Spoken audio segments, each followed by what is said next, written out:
Welcome back to Niaga AWANI, and thanks to our colleague Harith Ashraf Hasnan as well as Nina Rosman. My name is Ibrahim Sani, joined by Nabila Khalida. We're moving on to the news on local bourse. Maybe we can start with Petronas Chemical. This is because after a reiterated hold call by CGS-CIMB with a lower target price of 9 ringgit 30 cent based on 6x of the cumulative year of 2023 forecasted, CGS-CIMB is looking at the selling price looking to be softening.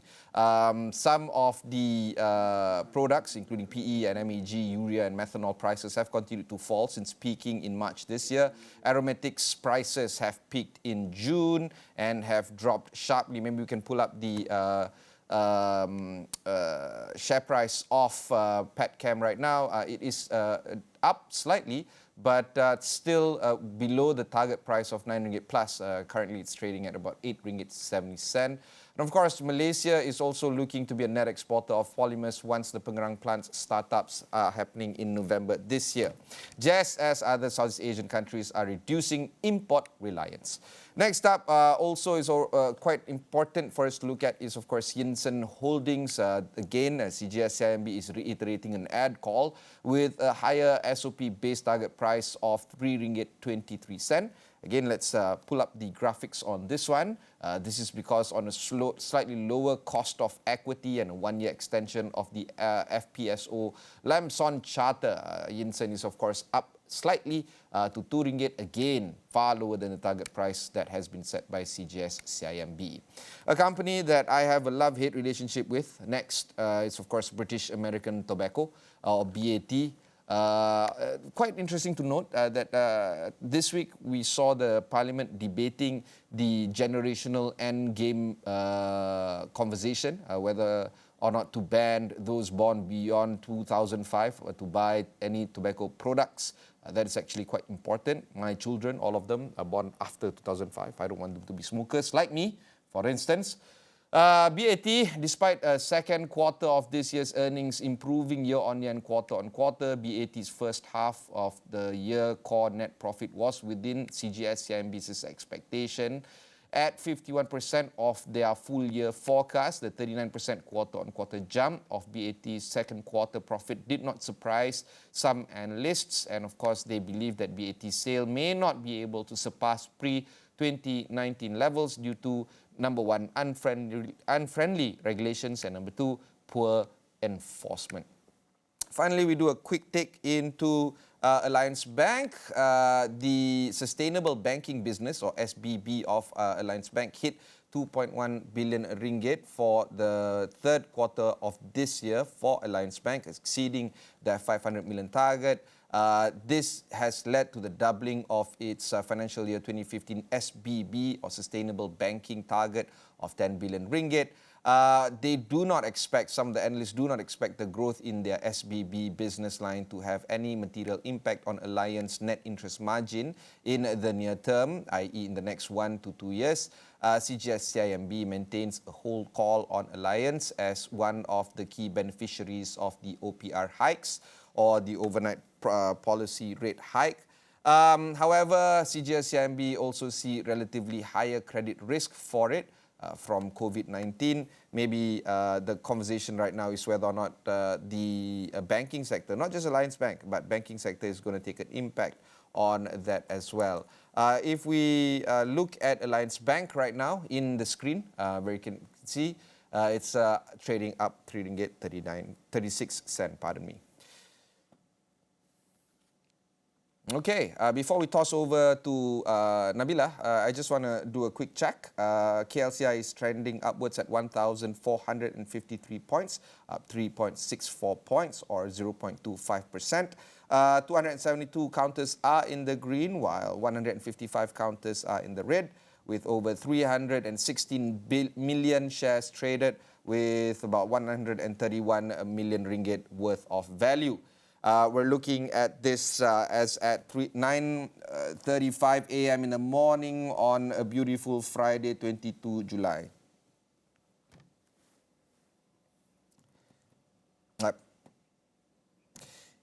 So it's a Friday, so I really enjoy Friday shows. That's all I want to say, Nabila. I like Friday as well because We're going to have weekends ahead. Weekends, yes. And I'm going to spend the time with my kids Yes. over at Genting. That's what I'm going to do. that's Yeah, nice. yeah. Genting. Genting's always easy and Cairo. cold. We are back again with another report from Biztech Asia, where we'll show you a clip of discussion between host Brian Fernandez with guest David Kuo, the founder of the Smart Investor Singapore, on Asian Midday Marketwatch, where he will share insights on regional markets performance as well as other key issues dominating investor conversations today. Let's take a look. That's also because, again, historically, Japan has had a huge problem initially with deflation for more than a decade. And then after that, trying to hit a 2% inflation target, which it never quite hit.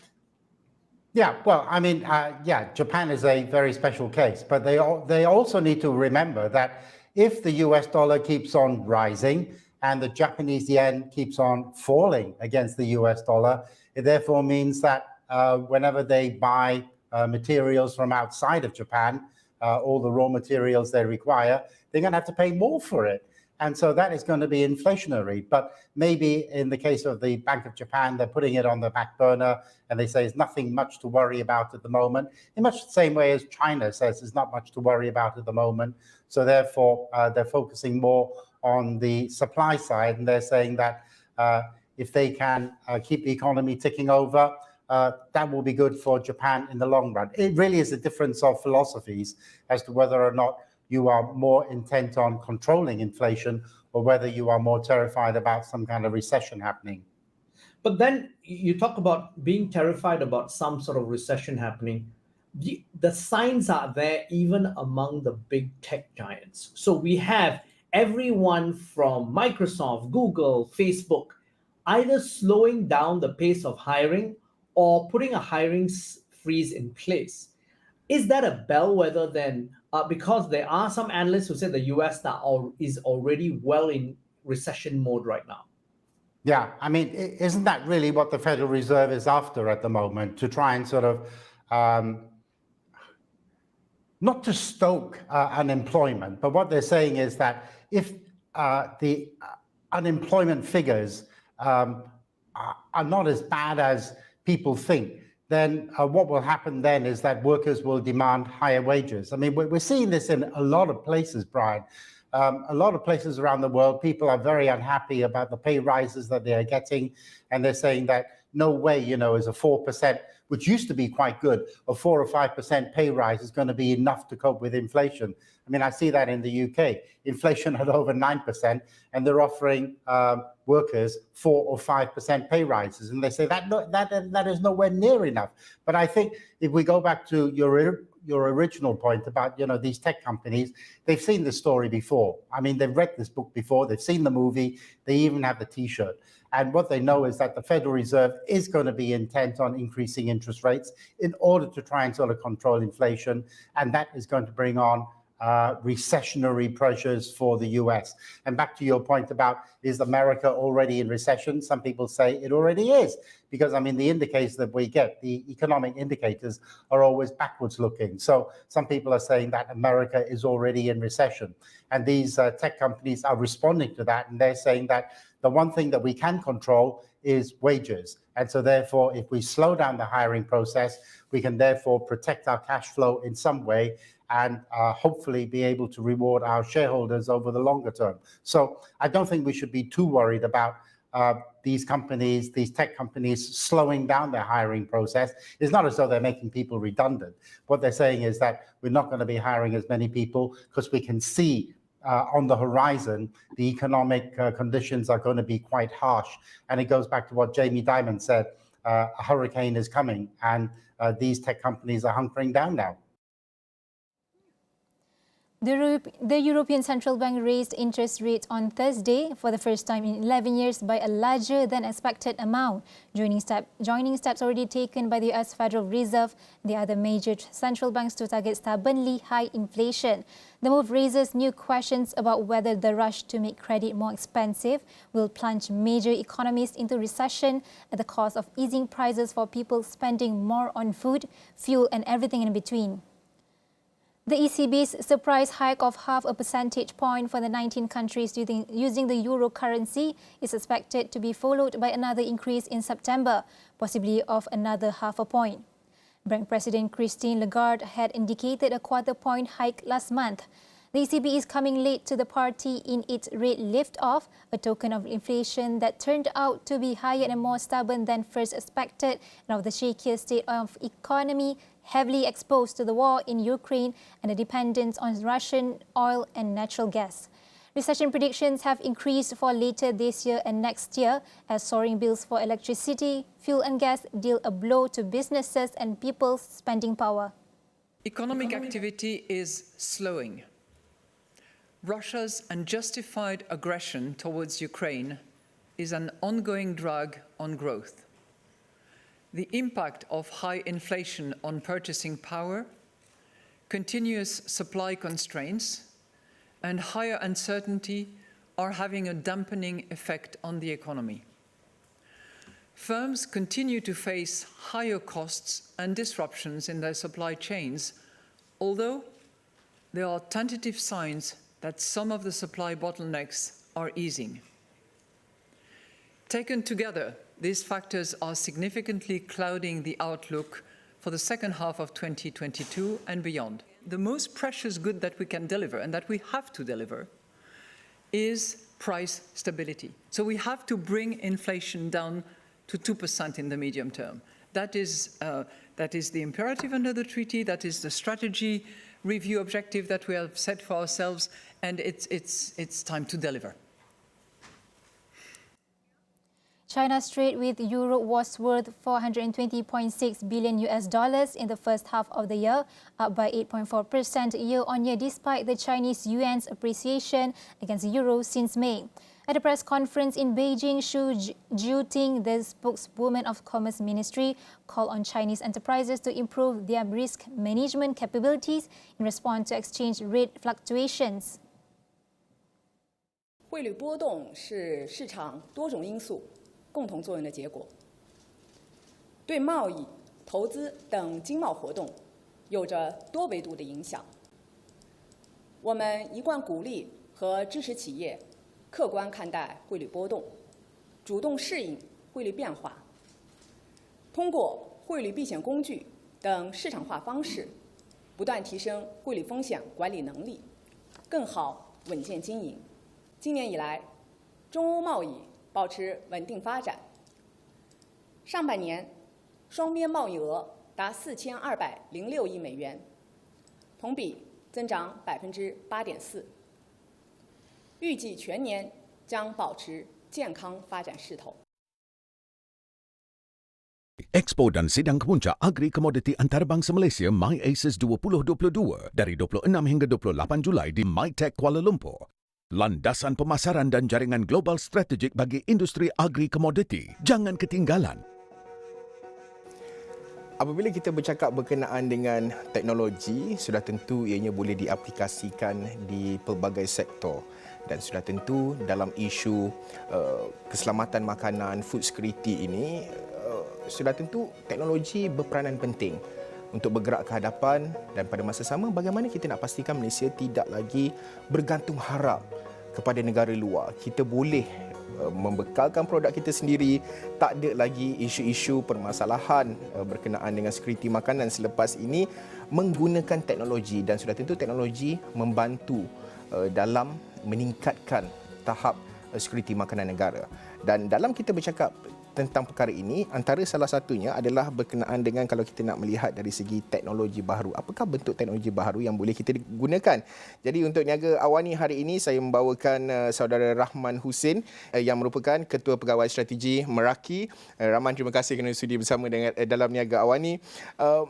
Peranan teknologi itu cukup besar, dan juga kalau kita lihat dalam sektor agri komoditi sebagai contoh, kita dengar buzzwords lah Internet of Things, kemudian precision farming, artificial intelligence, AI, dan juga dari segi kecerdasan buatan. Namun bagaimana kita nak memahami maksud teknologi dalam sektor agri komoditi ini? Pertama sekali, terima kasih saudara Ashraf kerana menjemput saya berkongsi tentang peranan teknologi terutamanya dalam sektor agrokomoditi. Kami di Meraki berpandangan bahawa sektor agrokomoditi ini merupakan satu sektor yang menyumbang kepada pertumbuhan negara. Itu yang pertama. Saya suka merujuk kepada perkara yang disebutkan oleh Saudara Ashraf, iaitu mengenai tentang keselamatan makanan, food security, dan hari ini kita juga dibebani dengan permasalahan-permasalahan atau cabaran yang diakibatkan oleh isu-isu seperti peperangan, isu-isu global supply chain. Jadi peranan teknologi di sini adalah amat penting untuk memastikan bukan sahaja kita mengatasi ataupun kita respond directly to the issue of production tetapi juga dan supply, tetapi juga kepada bagaimana kita menambah baik produk-produk keluaran daripada industri agrokomoditi. Sebagai contoh tadi saudara sebutkan tentang Internet of Things, IoT, dan juga applied manufacturing dan juga automation. Ini ada satu perkara yang perlu kita lihat. Bagaimana automation sama ada on the farm, the plantation ataupun off the plantation membantu pertama sekali menyelesaikan permasalahan kekurangan pekerja. Ya, betul. Baru-baru ini kita melihat apabila negara jiran kita membuat keputusan, membuat dasar untuk menghentikan pekerja asing ke Malaysia, antara sektor yang terjejas adalah sektor agrokomoditi. Peladangan terutamanya. Jadi teknologi di sini berfungsi dan tidak boleh tidak. Penting untuk menyelesaikan isu tenaga kerja. Kemudiannya, teknologi juga membantu meningkatkan kualiti serta piawaian hasil. Sebagai contoh, kita menggunakan teknologi, software dan sebagainya untuk mengira harvest density rate dan sebagainya. Dan salah satu orang kata bentuk teknologi yang diguna pakai pada hari ini adalah teknologi drone. Apabila kita menggunakan drone ataupun peladang-peladang, pengusaha peladangan menggunakan drone bukan sahaja untuk memantau tapi juga untuk membuat kiraan density, untuk melihat bagaimana perkembangan peladangan dan sebagainya. Saya nak menjelas sedikit. Sebut berkenaan dengan drone ini, betul, kalau kita lihat industri peladangan pertanian ni anak muda susah sikit nak join sekarang ni, nak terlibat, tapi bila ada teknologi-teknologi termasuk drone, so minat mereka tu pun akan meningkat lebih lagi minat itu untuk menyertai bidang peladangan, pertanian dan sebagainya. Mungkin boleh kongsikan sedikit bagaimana teknologi drone ini boleh memanfaatkan dalam industri agrokomoditi, terutamanya kalau kita cakap pertanian dan juga peladangan. Teknologi drone ini dia bukan sahaja diguna pakai untuk sekadar monitoring. Dan untuk menjawab terus soalan saudara Ashraf sebentar tadi, bagaimana teknologi drone ini menarik minat dan juga memberi nilai tambah. Sebagaimana saya sebutkan sebentar tadi, nilai tambah yang pertama adalah kita mengurangkan dependensi ataupun kebergantungan kepada tenaga kerja buruh atau tenaga kasar. Betul. Di mana sebagaimana yang telah disebut bahawa anak muda kurang berminat untuk melakukan kerja-kerja rencam atau kerja-kerja renyah macam ni. Jadi teknologi drone memberi peluang kepada mereka untuk mengguna pakai teknologi dan berkhidmat ataupun bekerja di dalam bidang peladangan. Selain daripada monitoring, kita juga teknologi drone juga membolehkan usaha-usaha seperti penyemburan racun penyemburan baja di dalam peladangan dilakukan secara automatik. Tabur benih pun saya pernah tengok ada teknologi. Tabur benih pun ada teknologi tersebut. Jadi ini adalah antara manfaat teknologi drone. Selain daripada itu, apabila kita menggunakan teknologi drone yang dikawal selia oleh perisian yang kita input dan sebagainya, dan kita ada formula untuk kita tahu kuantiti yang optimal dari segi baja, dari segi racun rumpai untuk diguna pakai dalam satu-satu plot peladangan. Ada teknologi drone ini membantu menghasilkan pulangan yang lebih baik. Maknanya kalau kita lihat ada sebuah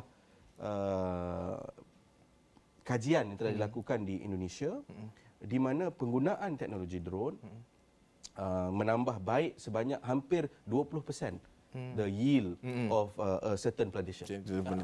Kalau kita bercakap berkenaan dengan drone ini juga, dari segi penerimaan dan juga penggunaan teknologi di negara kita pada ketika ini bagaimana? Kalau kita nak bandingkan negara-negara luar yang lain? Saya suka bercerita atau berkongsi di sini bahawa hari ini disebabkan cabaran-cabaran yang berlaku seperti global supply chain, seperti kekurangan tenaga kerja, seperti seperti SDG. SDG ni bukan cabaran. Jadi a lot of issues sebenarnya plantation owners ataupun pengusaha agrokomoditi cuba untuk teruskan aktiviti mereka di samping memastikan bahawa usaha mereka selari dengan SDG juga. Jadi di Malaysia, suka saya kongsikan bahawa penerimaan itu semakin baik. Tahun lepas sahaja MPOB ada menandatangani beberapa perjanjian berteraskan teknologi untuk bidang kelapa sawit. Di mana ini termasuk automation.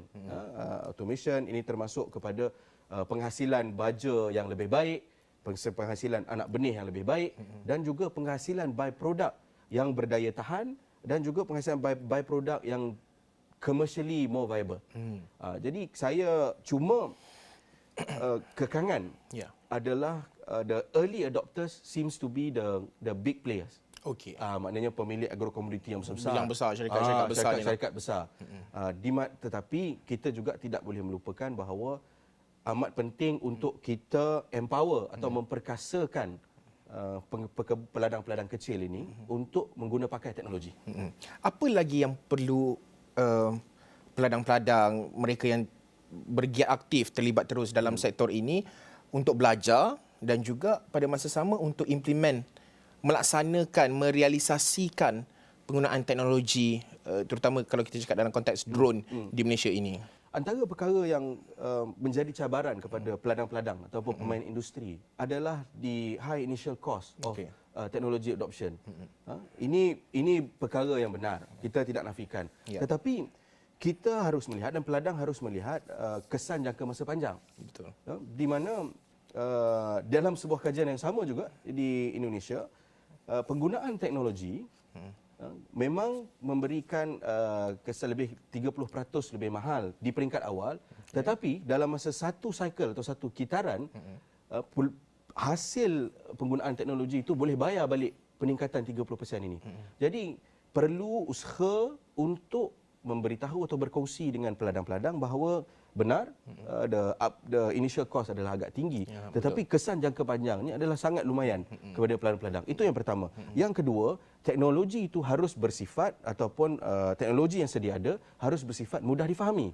Kadang-kadang kalau complicated, kalau terlalu kompleks, susah juga orang nak operate, nak kena hantar orang pergi training balik dan sebagainya. Saya pernah ke China, kalau saya nak selit sedikit, saya pernah ke China untuk melihat teknologi pertanian dalam satu rumah lah boleh dikatakan, kawasan tertutup itu. Segalanya menerusi tab. Satu tab begini dan dia boleh pilih sama ada nak buka shieling ke, nak bagi cahaya direct sunlight ke, lampu ke, air banyak mana, timing macam mana, semua hanya melalui satu tab sahaja. Dan kalau kita bercakap berkenaan dengan teknologi di Malaysia ini, secara jujurnya, anda berada di lapangan, bersediakah kita? Saya kira secara jujurnya, niat itu ada, kemahuan itu ada.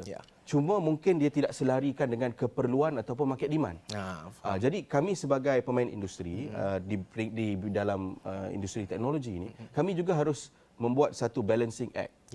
Dia mengimbangi antara keperluan untuk memasarkan produk kami dan juga keperluan untuk memastikan pelanggan-pelanggan kami atau pelanggan-pelanggan kami boleh menerima teknologi dan menggunakan pakai teknologi.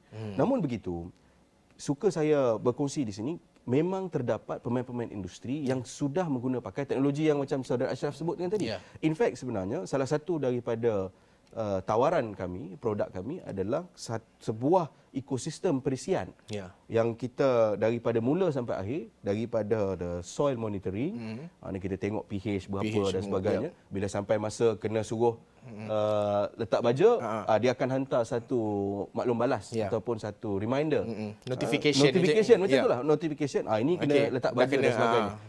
Dan bukan sahaja dalam bidang agrokomoditi, bidang pertanian sendiri. Ada beberapa ladang, contohnya di Selangor dan juga di Pahang, di mana dia menggunakan pakai teknologi yang Saudara Ashraf. Dia dah ada timer siap, kalau cuaca macam ini, kita buat semburan banyak ini dan sebagainya.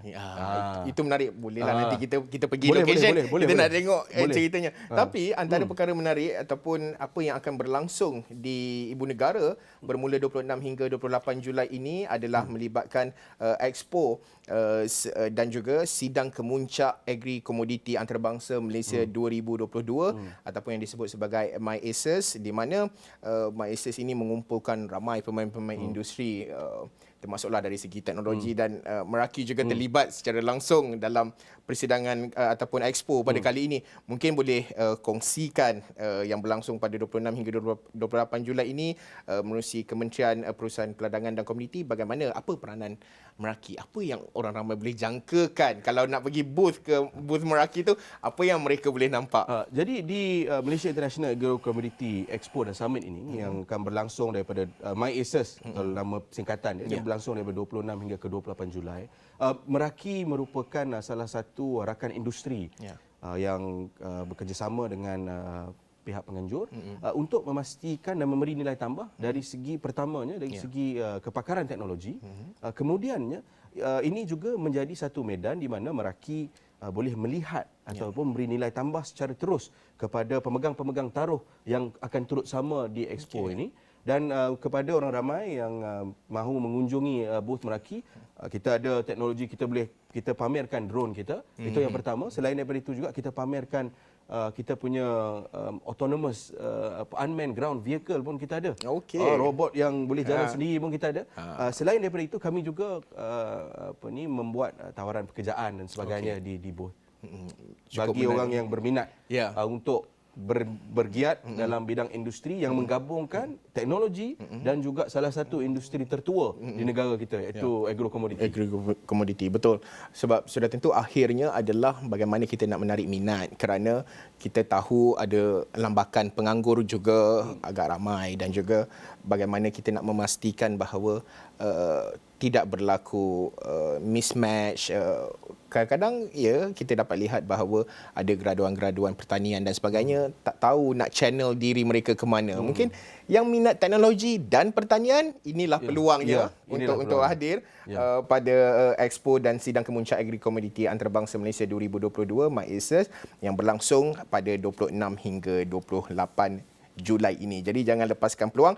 Terima kasih sekali lagi saudara Rahman Hussein yang merupakan Ketua Pegawai Strategi Meraki berkongsi cerita dan juga bagaimana peranan teknologi dalam sektor agri komoditi, terutama untuk kita bangunkan di negara ini. Expo dan Agri Komoditi Antarabangsa Malaysia MyAces 2022 dari 26 hingga 28 Julai di MyTech Kuala Lumpur. Landasan pemasaran dan jaringan global strategik bagi industri agri komoditi. Jangan ketinggalan.